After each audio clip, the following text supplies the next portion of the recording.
Hey everyone, welcome back to another video. This is going to be a review video for a kit I finished a few weeks back now, must be a month or so maybe, and yeah, just never got around to showing it, so here it is. So what we have is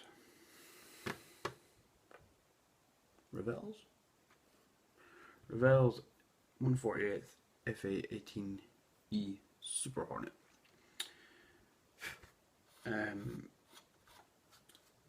It was an okay build. Reviews of that kit would suggest that it's kind of on par with the other boxings that were available, which I think is the Hobby Boss one and an Odor Hasegawa kit, I believe.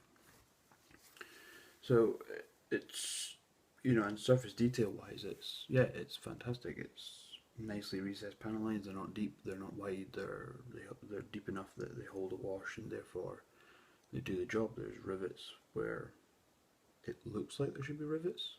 I don't know for sure, but you know, there's rivets on it. And so yeah, it's nicely detailed. Cockpit detail was not bad. I replaced it with an Aries resin set. With hindsight, I shouldn't have bothered, because it was a pig to fit. But I got there in the end, and I think the final result is okay. And I think, for the most part, my surgery has not on me, on the kit, is kind of unnoticed, I think. I bought an aftermarket decal set for it as well, but I didn't bother with any photo etch or any other stuff. It was mainly painted with Vallejo. What was it, light grey, US light grey or something on the underside, and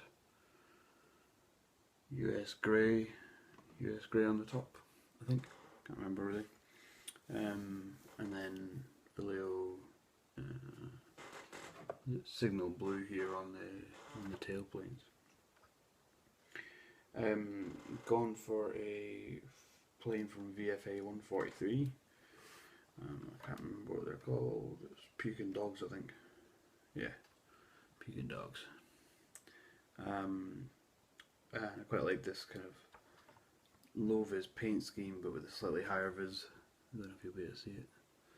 The slightly higher vis markings. I'll show you some photos later. And the blue tails. That was quite cool. There's some nice kind of claw scratch marks down the side of the fuselage. But again, you'll see all that in some photos in a minute. Weathering was given a UMP dark wash all over, and I didn't bother doing any oil dot rendering or anything like that. I just didn't bother.